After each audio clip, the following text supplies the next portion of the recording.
नमस्कार, आप देख रहे हैं नेशन प्लस न्यूज और मैं हूं अचलेंद्र कटियार। यूट्यूब के विशेष लाइव में आप सभी का स्वागत है।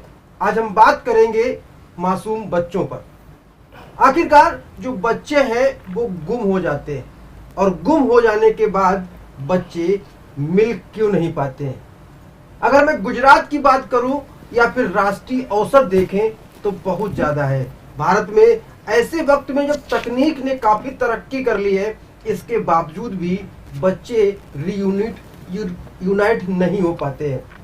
हाल ही में गुजरात विधानसभा में सरकार ने स्वीकार किया कि गुजरात में प्रतिदिन 9 बच्चे गुम हो जाते हैं और पिछले 3 साल के आंकड़ों की अगर बात करें तो पिछले 3 साल में 10,000 बच्चे गुजरात में गायब हुए। हालांकि इसमें से 9,058 बच्चे करीब वापस मिल गए, उनको सकुशल खोज लिया गया और उनके परिवारों से मिला दिया गया, लेकिन 1,000 से अधिक बच्चे फिर भी नहीं मिल पाए। मतलब आज तक उनका कोई पता नहीं चला। तो फिर इन बच्चों के गुम होने की क्या वजह है और आखिरकार ये जो बच्चे हैं वो किनके निशाने पर हैं। समाज की बात करें तो समाज में बच्चों को सुरक्षित वातावरण देने की जिम्मेदारी किसकी है? क्या सिर्फ और सिर्फ सरकार की जिम्मेदारी है, पुलिस की जिम्मेदारी है, या फिर बच्चों की सुरक्षा सुनिश्चित करने की जिम्मेदारी हम सभी की है? और कौन अपनी जिम्मेदारी से बच रहा है? आखिरकार जब हम 21वीं सदी में है और तमाम बड़ी बड़ी बातें करते हैं तो ऐसे में गुमशुदा बच्चों के आंकड़े जो हैं वो कहीं ना कहीं चौंकाने वाले हैं। अगर मैं राष्ट्रीय औसत की बात करूं तो राष्ट्रीय औसत के मुताबिक हर साल 1 लाख के करीब बच्चे गुम हो जाते हैं और करीब करीब 45% बच्चे या 35 से 45% बच्चों का हिसाब किताब पता नहीं चल पाता है। आज इसी मुद्दे पर बात करने के लिए हमारे साथ स्टूडियो में 2 बेहद खास मेहमान मौजूद हैं जिनका काफी सारा कंसर्न या मैं कहूं कोर एरिया जो बच्चों और बच्चों की सुरक्षा को समर्पित है।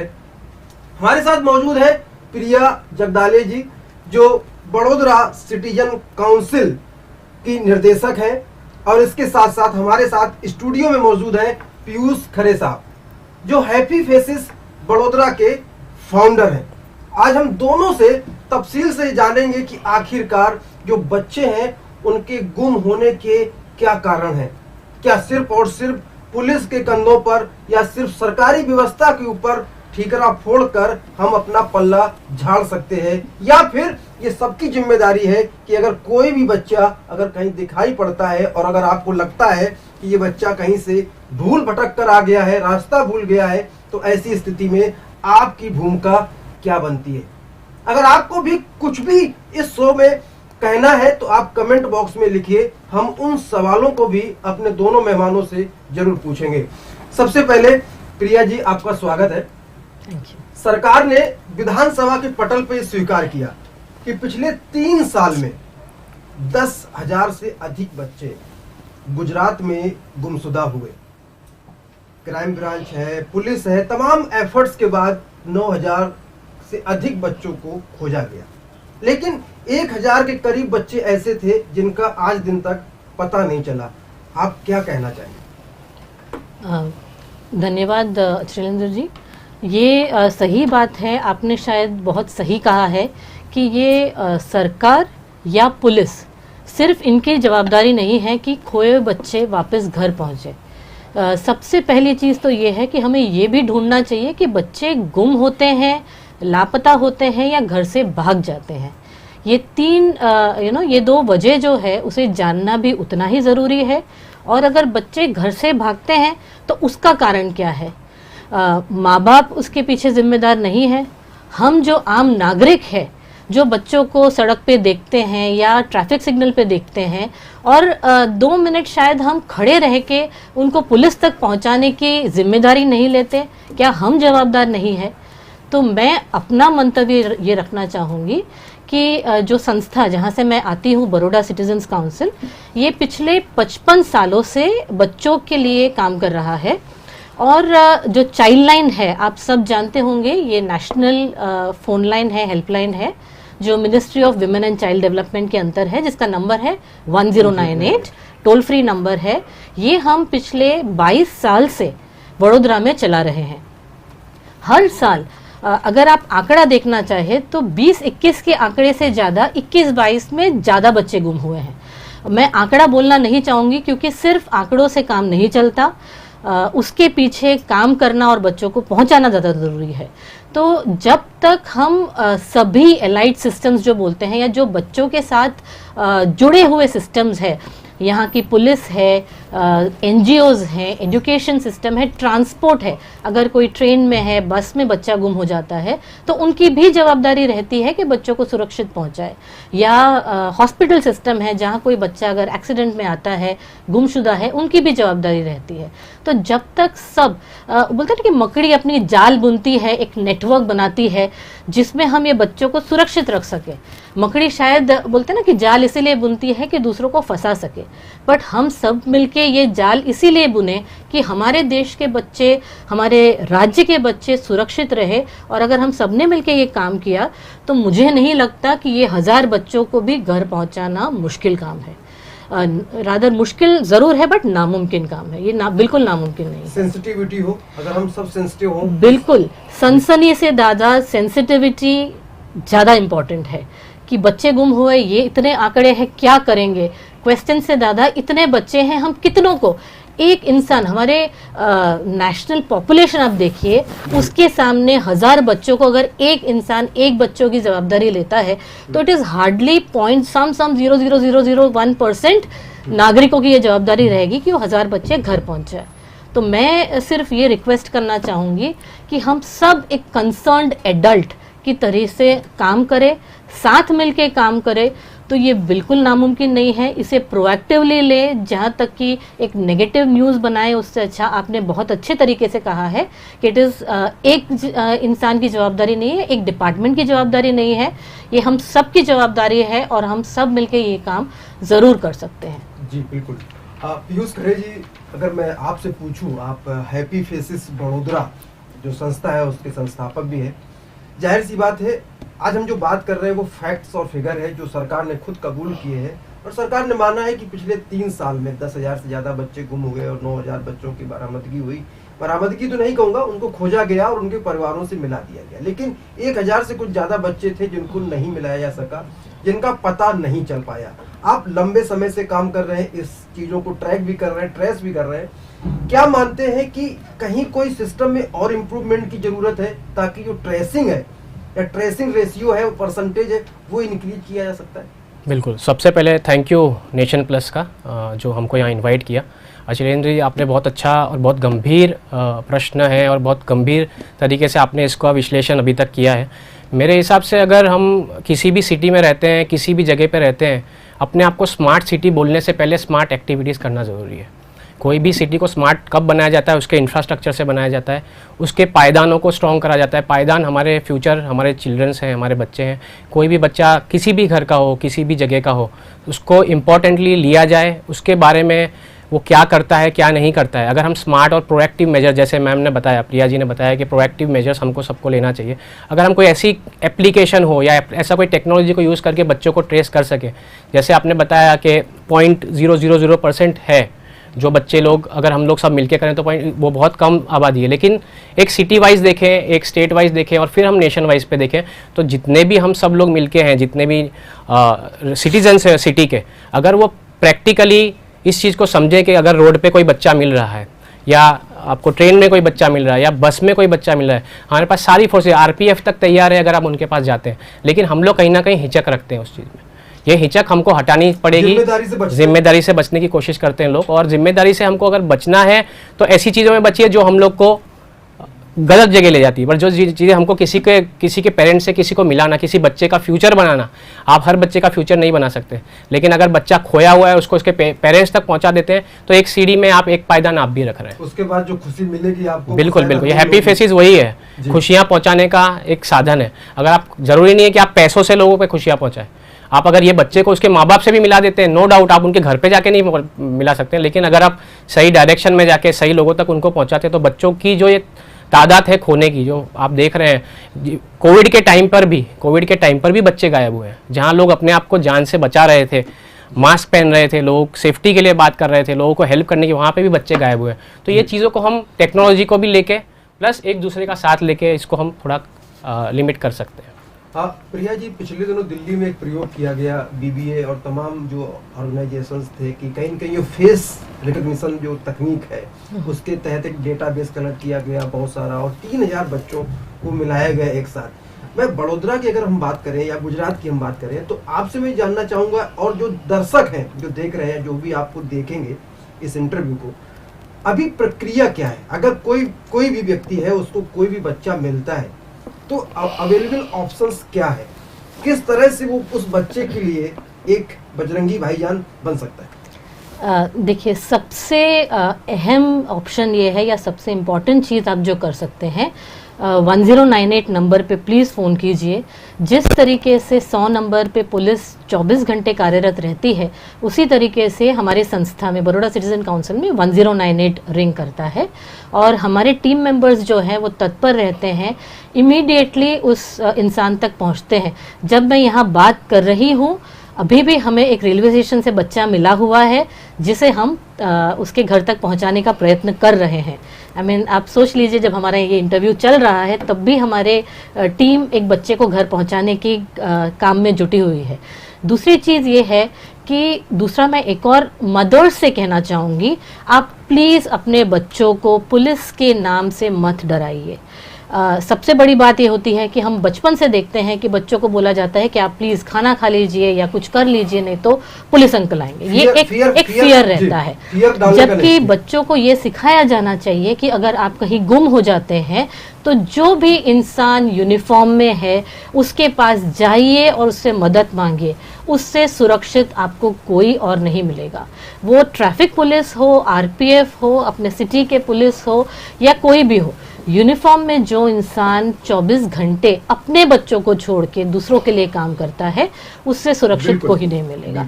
तीसरी चीज़ ये है कि हमारे यहाँ पे बच्चों के लिए जो काम करती है डिस्ट्रिक्ट चाइल्ड प्रोटेक्शन यूनिट है बड़ौदा में, चाइल्ड वेलफेयर कमिटी है बड़ौदा में, और ऐसी बहुत सारी संस्थाएं हैं जो बच्चों के लिए काम करती है।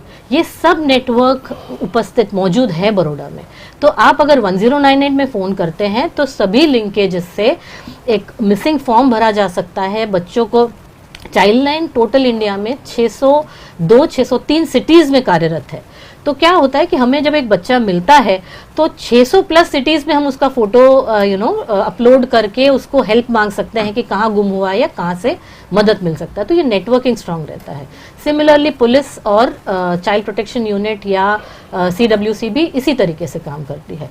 तो प्लीज़ आप कॉल करने से मत हिचकिचाइए। अगर आप ये चाहते हैं कि आपका जो इन्फॉर्मेशन है वो कॉन्फिडेंशियल रखा जाए, तो हम सिर्फ आपके नाम में कंसर्न्ड एडल्ट लिखते हैं, क्योंकि किसी को रहता है कि मैं कोई FIR फाइल नहीं करवाना चाहूँगा या मेरा नाम जाहिर नहीं करना चाहता हूँ।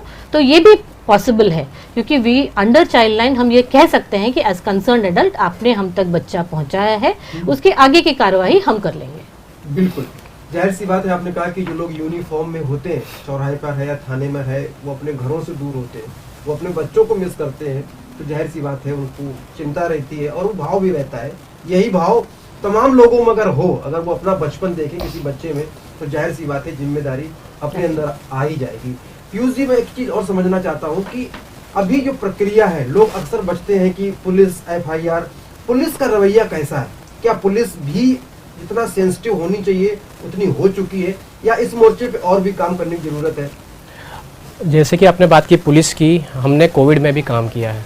जब कोविड का समय था, बहुत ही तकलीफ़जनक समय था, तब भी मैंने पुलिस को खड़े हाथ और हमारे साथ कंधे से कंधा मिला के भी हमने उनके साथ काम किया है। तो पुलिस का रवैया, जैसे जब हम बच्चे थे हम भी डरते थे पुलिस से, जब जैसे मैडम ने बताया कि पेरेंट्स ने हमको फियर दिया था, बट मैंने जब खुद इंटरेक्ट किया, हमने पुलिस से भी इंटरेक्ट किया और मैं काफ़ी लोगों को जानता भी हूँ जो पुलिस डिपार्टमेंट में, वो काफ़ी एक बार एक फ़ोन पे भी वो लोग तैयार हो जाते हैं। तो जैसे भावना होनी चाहिए ऐसी भावना पुलिस में ज़रूर है, लेकिन ये भावना सिटीज़न में अभी तक नहीं है कि ये चीज़ों को पुलिस तक पहुँचाया जाए या कंसर्न डिपार्टमेंट तक पहुँचाया। जैसे चाइल्ड लाइन बहुत अच्छी चीज़ है, बहुत अच्छी देन है सरकार की, जो पिछले कितने सालों से काम कर रही है। तो अगर सरकार ने इतनी अच्छी चीज़ की है और हम सबको उस नंबर तक पता है 1098 हमने हर जगह देखा है, तो अगर हम पुलिस की बात करें तो अगर हम 1098 पे भी करते हैं तो वहाँ तो हेल्प मिलनी है। प्लस अगर कोई पुलिस का रवैया बहुत ही अच्छा है और देखा है मैंने, अभी आप देखें हाल ही में शी टीम भी हमारी बड़ौदा में सक्रिय हो चुकी है और कमिश्नर जी जिस तरह से काम कर रहे हैं वो सराहनीय काम है और वो बहुत अच्छी तरह से काफ़ी चीज़ों को संभाल भी रहे हैं, सेंसिटाइज किया है और बहुत ही अच्छी तरह से, मतलब ईज ऑफ वर्क हो चुका है। ऐसा नहीं है कि आज मैं फ़ोन करूंगा कल आंसर मिलेगा, परसों काम होगा और नर्सों बच्चों के बारे में पता पड़ेगा। सो ईज ऑफ वर्क मतलब पूरा प्रोसेस अच्छे से स्ट्रीमलाइन है और लोगों को हेल्प भी अच्छी खासी मिल रही है। जी तो रिया जी, मैं एक चीज़ और पूछना चाहूँगा आपसे कि जो तमाम पूरा सिनेरियो है, अगर हम पूछें आपसे कि बहुत सारे इंसिडेंट नॉर्मल होते हैं, बच्चे भीड़ में खो जाते हैं, गुम हो जाते हैं, एक वजह तो ये कॉमन वजह है, लेकिन और कौन सी वजहें हैं जो आप मानती हैं कि बच्चे जिन कारणों से गुम होते हैं, जिन पर कहीं ना कहीं जिनको लाइमलाइट में या जिन पर बात की जानी जरूरी है? देखा जाए तो जो केसेस हमारे पास आते हैं चाइल्ड लाइन में, उसमें हम काफ़ी एनालिसिस करते हैं कि पहले ऐसा लगता था कि लड़के ज़्यादा निकल जाते हैं घर से, बट आप केसेस देखा जाए तो इट इज़ 50-50%। लड़कियां भी निकल जाती हैं और लड़के भी निकल जाते हैं। या जो बच्चे 10 साल से नीचे रहते हैं वो माँ बाप से छूट जाते हैं कहीं पे या वो गुम हो जाते हैं, बट 10 से 16 साल या 17 साल के जो बच्चे हैं वो काफ़ी क्या बोले नंबर में घर से भाग जाते हैं। अब उसका रीज़न बहुत सारा है, जैसे हम बोल रहे हैं कि हम टेक्नोलॉजी में अब काफ़ी आगे बढ़ गए हैं, तो ये जो गेम्स रहते हैं, ऑनलाइन गेमिंग रहता है, किसी किसी में ऑनलाइन चैटिंग्स रहते हैं, तो आपको ऑनलाइन बहुत सारे लोग मिलते हैं, आपको प्रॉमिसेस देते हैं कि चलो आप मुंबई आ जाओ और ये हो जाएगा, या देयर आर बोलते हैं ना साइबर क्राइम्स काफ़ी होते हैं, या ल्योरिंग काफ़ी होता है, ऑनलाइन ग्रूमिंग जो चीज़ बोलते हैं वो काफ़ी रहता है। तो ये सब के चलते भी बच्चे घर छोड़ के निकल जाते हैं, बट उन्हें उस चीज़ के बारे में, उसकी डेंजर या उसमें क्या प्रॉब्लम्स वो फेस कर सकते हैं, ये सोचने का उनमें उनकी एज उतनी नहीं होती है। बट जब टीनेज रहता है तो बच्चे ये सोचते हैं कि नहीं हम बड़े हो गए हैं, इसलिए हमें डिसीजन लेने का अधिकार है। तो जितने भी बच्चे हमें मिलते हैं उसमें ये पता चलता है कि या तो वो कभी एक आध डांट फटकार की वजह से घर से निकल गए हैं, या तो वो अपने कभी कभी बॉयफ्रेंड गर्लफ्रेंड से मिलने के लिए घर से निकल जाते हैं। कुछ केसेस हमारे पास ऐसे भी आते हैं कि मुंबई में हीरो हीरोइन बनने के चक्कर में किसी ने उन्हें बुलाया होता है और वो उसके बात में आके या उसके कॉन्फिडेंस में आके घर से भाग जाते हैं। और काफ़ी सारे केसेस में ऐसा भी रहता है कि कोई रिलेटिव है या गांव से कोई आ रहा है और बच्चों को इवन काम के लिए घर से ले आते हैं। वो word labour, exactly word labour नहीं बोला जाता, बट ये ऐसा होता है कि हमारे घर पे रहेंगे, हमारे साथ ही रहेगा या हमारे बच्चों के साथ खेलेगा, इस तरीके से भी उनको लाया जाता है। और बहुत रिलेटिव्स भी जैसे लारियां चलाते हैं तो अपने लारी के मदद के लिए अपने भांजे, भतीजे या किसी ऐसे को यहाँ ले आते हैं। तो ये मेन रीजंस होते हैं जो बच्चों को घर से या तो भगाने के लिए रहते हैं या तो बच्चे गुम हो जाते हैं। जी पीयूष जी, मैं एक चीज और समझना चाहूंगा, अगर कोई बच्चा गुम होता है, किसी पेरेंट्स का है, मान लीजिए मिसिंग होती है, तो जब मैं इस सोच के लिए रिसर्च भी कर रहा था, पढ़ भी रहा था, तो एक चीज निकल के आई कि शुरुआती जो घंटे होते हैं, शुरुआत के कुछ घंटे होते हैं 15 से 20 घंटे 24 घंटे तक, वो काफी अहम होते हैं।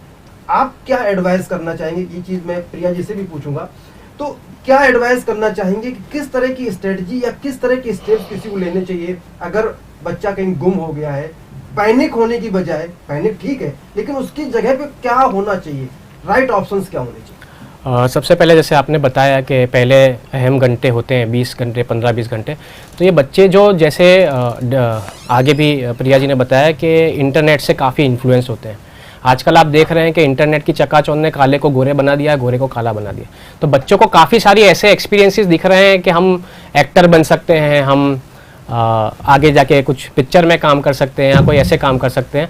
तो ये जो स्टार्टिंग के 24-25 घंटे होते हैं, अगर उसमें हमें कभी बच्चा मिल जाता है तो मेरी एडवाइस यही रहेगी कि नज़दीकी पुलिस स्टेशन में आप जा सकते हैं, और बहुत ही कोऑपरेटिव स्टाफ होता है पुलिस का। अगर आप वहाँ जाके भी करते हैं, अगर आप चाइल्ड लाइन का नंबर नहीं याद रख पाते हैं तो पुलिस स्टेशन हर एरिया में अच्छे से डेवलप्ड है, आप वहाँ जाके बच्चे को रिपोर्ट करते हैं तो उनके पास काफ़ी साधन होते हैं। और जैसे बताया गया है कि हम अपना नाम डिस्क्लोज नहीं करना चाहते, वो भी प्रावधान है। तो अगर हम सबसे पहले पुलिस स्टेशन में अगर आप चाइल्ड लाइन कॉल कर सकते हो तो वेल एंड गुड है, नहीं कर सकते हैं तो पुलिस स्टेशन में अगर आप जाके वहाँ पे बच्चे का रिपोर्ट लिखवाते हैं तो शायद मेरे को लगता है कि 30-40% वर्क आप वहीं कर देते हैं।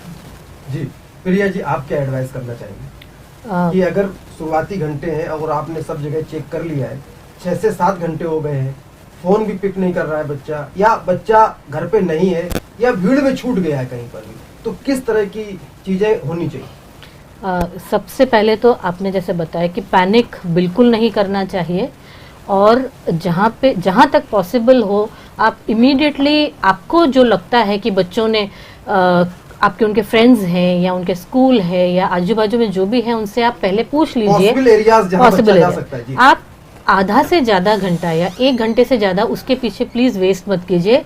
एक इंसान जब तक कि ये सबसे बात कर रहा हो, दूसरा इंसान तभी जाके पुलिस में एटलीस्ट जो उनकी डेली डायरी रहती है वहाँ पे, क्योंकि मिसिंग रिपोर्ट करने के लिए भी उसके प्रोटोकॉल्स रहते हैं, कुछ घंटे लगते हैं कि बच्चा घर नहीं आता है तब तक, बट वो डेफिनेटली डेली डायरी में उनका वो नोंद कर लेते हैं या वो प्राइमरी इंटीमेट कर सकते हैं। हाँ, और दूसरी बात, जैसे मैं हर बार बोल रही हूँ कि चाइल्ड लाइन में आप उसके फोटो के साथ, एंड प्लीज उसका रीसेंट फोटो देना बहुत ज़रूरी है, क्योंकि कैसे होता है 16 साल का बच्चा होता है और हम उसके 8-10 साल के फोटोग्राफ्स पैनिक में ले आ जाते हैं, पर थोड़ा सा प्रेजेंस ऑफ माइंड रख के उसका जो रीसेंट फोटो है वो दीजिए कि उसको ट्रेस करना आसान हो जाता है। और जहाँ जहाँ पॉसिबल है कि जैसे हम अगर साइबर क्राइम के साइबर सेल में अगर हम मदद ले सकते हैं, उसके पास अगर फ़ोन है तो लास्ट कॉल किसको किया गया है, लास्ट लोकेशन क्या है, ये ट्रेस वो ज़रूर करके देंगे। तो ये सब चीज़ें जानना बहुत इम्पॉर्टेंट है। हम सोचते ही नहीं है कि साइबर डिपार्टमेंट की हेल्प ले सकते हैं, पुलिस में जाते हैं, FIR लिखवाते हैं और आ जाते हैं। बट अगर बच्चे के पास फ़ोन है, अगर वो लास्ट कौन से एरिया में है, वहाँ CCTV है कि नहीं, ये सब थोड़ी थोड़ी प्रैक्टिकल चीज़ें अगर हम एज अ पेरेंट अपने ध्यान में रखें तो ट्रेस करना ज़्यादा दिखाए और पुलिस को सही एविडेंस दे। जाहिर सी बात है, फोटो अगर बच्चा गुम हुआ है तो फोटो अगर लेटेस्ट है, बहुत पुरानी फोटो नहीं है, तो जाहिर सी बात है फोटो अगर लेटेस्ट है तो गेम चेंजर हो सकती है। और इन्फॉर्मेशन, सॉरी इंटरप्ट कर रही हूँ, बट इन्फॉर्मेशन उनको करेक्ट दीजिए। ऐसा मत बोलिए कि नहीं ऐसा कुछ हुआ नहीं था, बट ऐसा ऐसा था इसीलिए निकल गया। चीजें छुपाने जरूरत बिल्कुल, नहीं है। उनको सही, बिल्कुल, अगर अपने फॉल्ट है तो भी प्लीज रीजन बताइए, तो डिपार्टमेंट में इजी रहेगा बच्चों को ट्रेस करना। जी पीयूष जी, आप लगातार इसमें काम करते रहते हैं बच्चों से, तमाम चीजों से जुड़े मसलों पर, क्या कोई तस्करी का भी आप इशू देखते हैं? बिल्कुल, इस तरह की चीजें कितना बड़ा थ्रेट है, क्या इस पर कितना काबू पा लिया है इन्फोर्समेंट एजेंसी ने?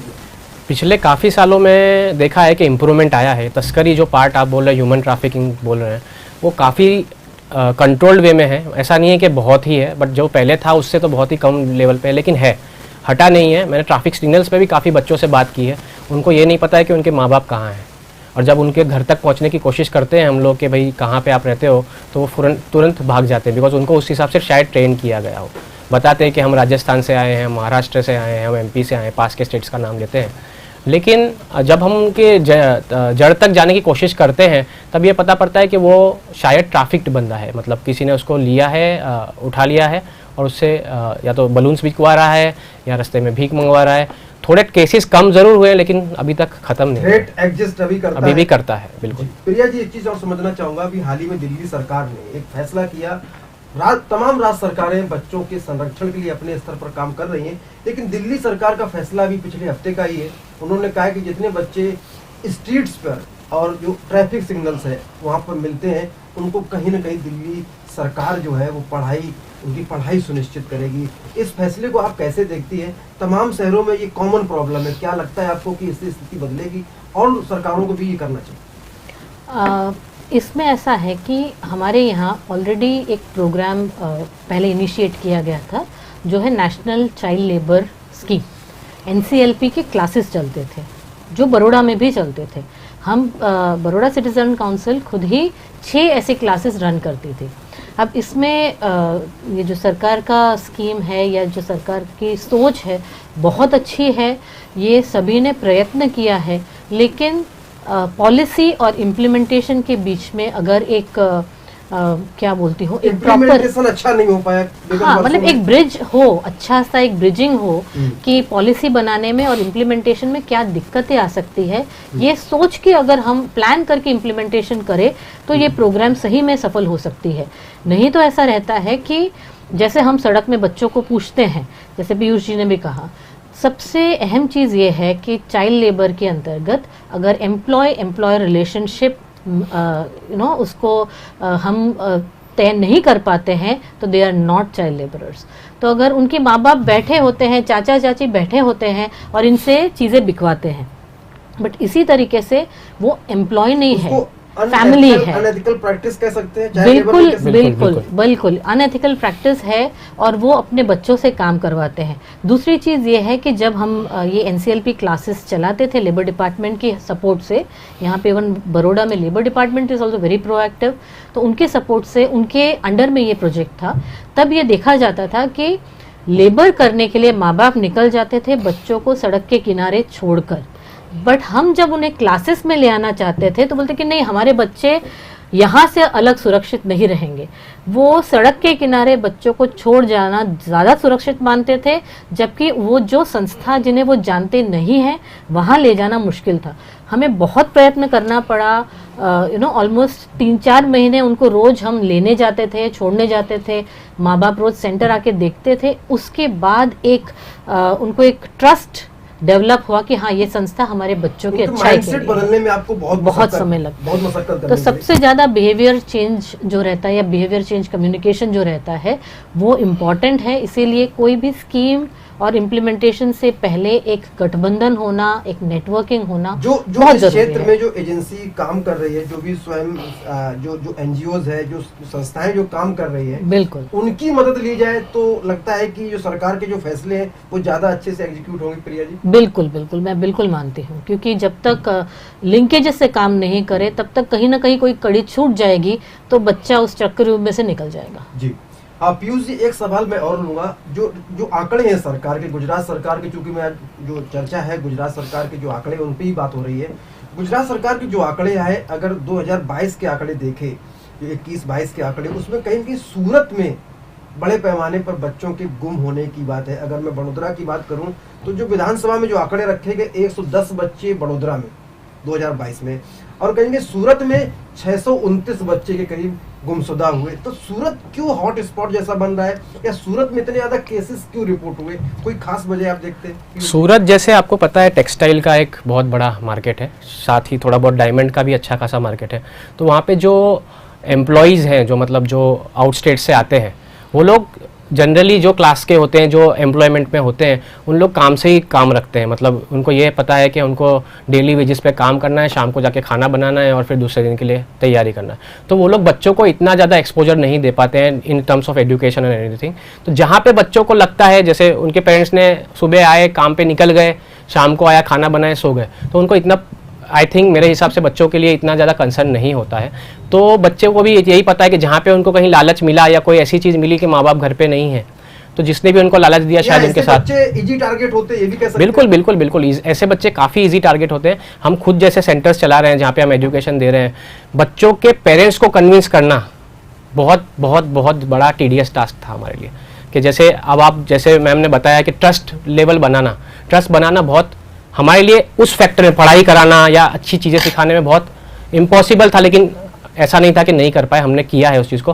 पर वही चीज़ अगर सूरत की बात करें या कोई और जगह की बात करें, बच्चों को लालच दिया जाए कि आपको चॉकलेट मिल रही है, आपको खाना मिल रहा है, आपको फ्री की चीज़ें मिल रही है, तो बच्चे उस तरफ ज़्यादा अट्रैक्ट होते हैं। आपने ये काफ़ी मूवीज़ में भी देखा, उम्र ऐसी होती है कि बच्चों का उस तरफ आकर्षण स्वाभाविक है, जाहिर सी बात है। लेकिन प्रिया जी, एक चीज और मैं समझना चाहूंगा कि बड़ौदा की अगर आपने स्थिति, कई सारी चीजें आपने गिनाई कि चाइल्ड लाइन है, लेबर डिपार्टमेंट है, पुलिस भी प्रोएक्टिव है। अगर मैं बड़ोदरा की ओवरऑल स्थिति अगर मैं पूछूं तो कितने केस रिपोर्ट होते हैं, या अभी भी क्या बड़ोदरा में वो मादा है? बड़ोदरा की सिटीजन्स अगर थोड़ा और प्रोएक्टिव हों तो क्या बड़ोदरा में मिसिंग को लगभग जीरो किया जा सकता है? ज़ीरो तो नहीं मान सकते, बट हाँ, बड़ोड़ा में आप अगर देखा जाए तो रेलवे स्टेशन में, बड़ोड़ा रेलवे स्टेशन जो है वहाँ पे सबसे ज़्यादा ट्रेन्स मोर देन अहमदाबाद, ये जान के हैरानी होती है कि सबसे ज़्यादा ट्रेन्स क्रॉस होती है। तो बॉम्बे से आए या दिल्ली से आए, कोई भी ट्रेन हो बड़ोड़ा क्रॉस करके ही जाती है। तो जो रनअवे चाइल्ड्स रहते हैं, जो घर से निकल आते हैं, क्योंकि बड़ोड़ा की रेलवे पुलिस है या बड़ोड़ा में रेलवे चाइल्ड लाइन भी हम चलाते हैं, तो जो प्लेटफॉर्म नंबर 1 पे है रेलवे चाइल्ड लाइन है, टीसी है, और जो भी डिपार्टमेंट्स हैं वहाँ के रेलवे के, वो इतने सतर्क हैं कि वो बच्चों को तुरंत पहचान जाते हैं कि चलो ये जिसके साथ बैठा है लग नहीं रहा है कि ये बच्चा कंफर्टेबल है, या ये बच्चा अकेला ट्रैवल कर रहा है, या इतने सारे बच्चे एक साथ हैं और 15-16 साल के हैं तो कहीं ये ट्रैफिक तो नहीं है। तो इसीलिए इमीडिएटली उनको वहाँ पे उतारा जाता है और जो भी जैसे भी चाइल्ड लाइन को हैंड ओवर किया जाता है। सिमिलरली जैसे मैंने पहले भी कहा आपसे कि डिस्ट्रिक्ट चाइल्ड प्रोटेक्शन यूनिट है, या हमारी जो नोडल ऑर्गेनाइजेशन है फैकल्टी ऑफ सोशल वर्क, जहाँ सोशल वर्क के बच्चे हैं, या जहाँ हमारी नोडल ऑर्गेनाइजेशन की कोऑर्डिनेटर है, ये सब मिलके, या चाइल्ड वेलफेयर कमिटी है, बाकी सभी जगहों में मैं नहीं बता सकती, बट बड़ोड़ा में हमारे जो रिलेशनशिप्स या जो लिंकेजेस इतनी अच्छी है कि अगर हमें एक बच्चे को चाइल्ड केयर इंस्टीट्यूशंस, जहाँ यहाँ जो चाइल्ड केयर इंस्टीट्यूशंस है उसके फैसिलिटीज़ इतनी अच्छी है कि बच्चा वहाँ रह के सुरक्षित रहता है। तो चाइल्ड केयर इंस्टीट्यूशन में अगर किसी बच्चे को रखना है तो चाइल्ड वेलफेयर कमेटी को टेलीफोनिकली भी अगर हम बात कर देते हैं तो ये नहीं देखता है कि पहले आप पेपर और कार्यवाही कर लीजिए फिर बच्चा जाएगा। बच्चे की देखरेख पहले शुरू हो हाँ, वो पहले बोलता है कि आप बच्चे को कोविड टेस्ट करवा के रख के आइए, फिर हम अपना डॉक्यूमेंटेशन करेंगे। बच्चे को सुरक्षित रखना हम सबकी जिम्मेदारी रहती है।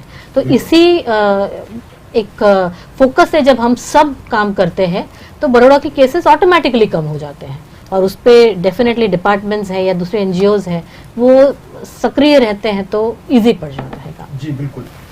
तो ये थी हमारी चर्चा कि बच्चे आखिरकार गुम क्यों हो रहे हैं। बच्चों का गुम होना स्वाभाविक है क्योंकि उनकी छोटी सी उम्र होती है, वो खेलते खेलते भी गुम हो जाते हैं, और कई बार परिजनों से भीड़ में छूट भी जाते हैं, और कई बार वो तस्करी का भी शिकार हो जाते हैं। जो समाज में असामाजिक तत्व हैं उनके निशाने पर भी आ जाते हैं। लेकिन अगर हम सभी मिलकर अगर प्रयत्न करें, कोशिश करें और थोड़ी सेंसिटिविटी दिखाएं तो जाहिर सी बात है कि जो बच्चे गुम हो रहे हैं उनको हम गुम होने से बचा सकते हैं। कहीं ना कहीं उनको उनके परिवारों से, उनके परिजनों से मिलवा सकते हैं, या फिर अगर कोई उनको टारगेट कर रहा है तो चाइल्ड लाइन के सहयोग से, जिसका नंबर है 1098, उस पर कॉल करके कहीं ना कहीं आप एक जिम्मेदार नागरिक की भूमिका निभा सकते हैं।